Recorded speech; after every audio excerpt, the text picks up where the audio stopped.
പരുന്തുംപാറയിലെ അനധികൃത നിർമ്മാണ പ്രവർത്തനങ്ങൾക്ക് സ്റ്റോപ്പ് മെമ്മോ നൽകി ജില്ലാ ഭരണകൂടം. പ്രത്യേക അന്വേഷണ സംഘം റിപ്പോർട്ട് സമർപ്പിച്ച സ്ഥലത്ത് നിർമ്മാണ പ്രവർത്തനങ്ങൾ തുടർന്നു പോന്നിരുന്നു.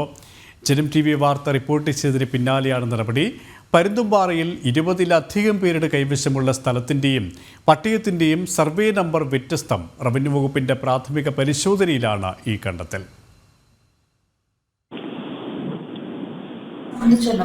അത് നമുക്ക് മഞ്ഞുമല എംപീരിമേഡ് വില്ലേജ് രണ്ടിനടുക്കുള്ള ഒരു ഭാഗമാണ് നമ്മൾ പരുന്തുംപാറ എന്ന് പറയുന്നത്. അതിൽ ചില കേസസിൽ അവർക്ക് ശരിക്കും പട്ടയം കൊടുത്തുള്ള കേസസാണ്. പക്ഷേ ആ പട്ടയത്തിലുള്ള സർവേ നമ്പറും അവർ കൈവശം ഇരിക്കുന്ന സർവേ നമ്പറും തമ്മിൽ ഡിഫറൻസ് ഉണ്ട്. ഇതേപോലെ നമുക്കൊരു 20-ലധികം കേസസ് നമ്മൾ കണ്ടെത്തിയിട്ടുണ്ട് ഡിജിറ്റൽ സർവേയുടെ ഭാഗമായിട്ട് തന്നെ. സോ ഇത് നമ്മുടെ ഡിജിറ്റൽ സർവേ ആ ഭാഗത്തിലേക്ക് മാത്രം കൂടുതൽ ശ്രദ്ധയോട് കൂടി ചെയ്യാനാണ് ഒരു ഡയറക്ഷൻ കൊടുത്തിരിക്കുന്നത്. നമുക്ക് ഇനി ഒരു 15 days to 1 month 30 days ആണ് പറഞ്ഞിട്ടുള്ളത്. അതിന്റെ ഭാഗമായിട്ടാണ് ഈ കേസസും വരുന്നത്. അത് ചെയ്യുമ്പോൾ തന്നെ പേരലി നമ്മുടെ റവന്യൂ ടീമും അവിടേക്കുള്ള പട്ടയം ഇഷ്യൂ ചെയ്തതും NOC ഇഷ്യൂ ചെയ്ത് ആ കേസസ് എല്ലാം കൂടി ചെക്ക് ചെയ്യുന്നത് സബ് കളക്ടർ തലത്തിൽ ചെയ്യും. അത് ചെയ്യുമ്പോൾ നമുക്ക് ഇതിന്റെ അവസാനമാണ് കൃത്യമായിട്ട് നമുക്ക് അറിയാൻ പറ്റും ഇത് എൻഫോഴ്സ്മെന്റ് ആണോ എന്താണ് കാര്യങ്ങളുള്ളത്. പക്ഷേ എന്തെങ്കിലും പോലും ഇങ്ങനെ വ്യാപകമായിട്ട് മണ്ണെടുക്കണമെന്ന കാര്യങ്ങളിലുള്ള സ്റ്റോപ്പ് മെമ്മോ ഇഷ്യൂ ചെയ്യാനുള്ള നിർദ്ദേശം കൊടുത്തിട്ടുണ്ട്. ഇന്ന് ഇഷ്യൂ ചെയ്ത് കാണും. കൂടുതൽ വിവരങ്ങളുമായി സുബിൻ തോമസ് ചേരുകയാണ്. സുബിൻ, ജനം TV വാർത്തയെ തുടർന്നാണ് ഇപ്പോൾ നടപടികളിലേക്ക് കടന്നിരിക്കുന്നതിന് മറ്റു വിവരങ്ങളും.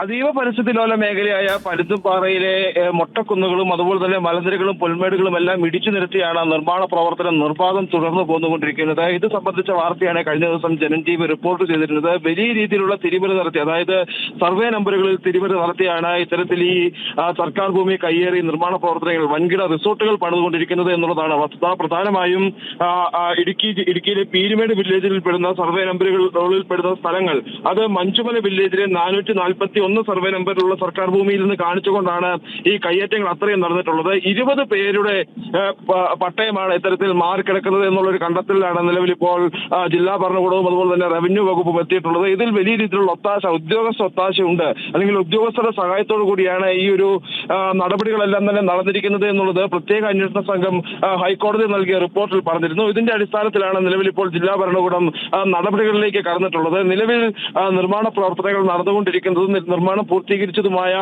റിസോർട്ടുകൾക്കാണ് അതുപോലെ തന്നെ നിർമ്മാണ പ്രവർത്തനങ്ങൾക്കാണ് സ്റ്റോപ്പ് മെമ്മോ നൽകിയിട്ടുള്ളത്. കഴിഞ്ഞ ദിവസം നമ്മൾ റിപ്പോർട്ട് ചെയ്തത് പ്രകാരം പരുന്തുംപാറ വ്യൂ പോയിന്റിന്റെ തൊട്ട് താഴെ വിവിധ കെട്ടിടങ്ങൾ, അതായത് 4 കെട്ടിടങ്ങൾ 4 നിലകളിലായുള്ള 4 കെട്ടിടങ്ങൾ നിർമ്മിച്ചു പൊക്കിയിട്ടുണ്ട്. അതെല്ലാം തന്നെ വലിയ രീതിയിലുള്ള കയ്യേറ്റ ഭൂമിയാണ്. അത് അടിയന്തരമായി ഒഴിപ്പിക്കണം എന്നുള്ള ഒരു നിർദ്ദേശവും ഇത്തരത്തിൽ ഈ പ്രത്യേക അന്വേഷണ സംഘം നൽകിയിരുന്നു. ഇതിന്റെ എല്ലാം അടിസ്ഥാനത്തിലാണ് നിലവിൽ ഇപ്പോൾ ഈ ഒരു സ്റ്റോപ്പ് മെമ്മോ നൽകിയിരിക്കുന്നത്.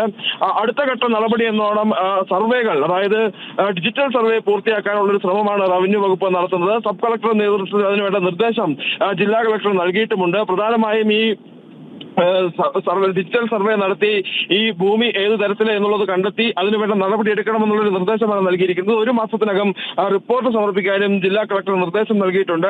ഇത്തരത്തിൽ അനധികൃതമായി കണ്ടെത്തിയിരിക്കുന്ന ഭൂമി അത് തിരിച്ചു പിടിച്ച് അവയുടെ പട്ടയം റദ്ദാക്കാനും നിർദ്ദേശം നൽകിയിട്ടുണ്ട്. ഏതെങ്കിലും തരത്തിൽ ഈ ഡിജിറ്റൽ സർവേയിലൂടെ കയ്യേറ്റ ഭൂമിക്ക് നിയമസാധ്യത ഉണ്ടാക്കാനുള്ള നീക്കം ഉണ്ടായാൽ അത് തടയാനുള്ള നിർദ്ദേശവും ഉദ്യോഗസ്ഥർക്ക് നൽകിയിട്ടുണ്ട്. അത്തരത്തിൽ ഈ പരുന്തുംപാറയിലെ കയ്യേറ്റങ്ങൾക്കെതിരെ കർശന നടപടിയുമായി മുമ്പോട്ട് പോകാനാണ് ജില്ലാ കളക്ടർ അല്ലെങ്കിൽ ജില്ലാ ഭരണകൂടം തീരുമാനിച്ചിട്ടുള്ളത്. ഇടുക്കിയിൽ നിന്നും സുബിൻ തോമസ് ആണ് വിവരങ്ങൾ നൽകിയത്.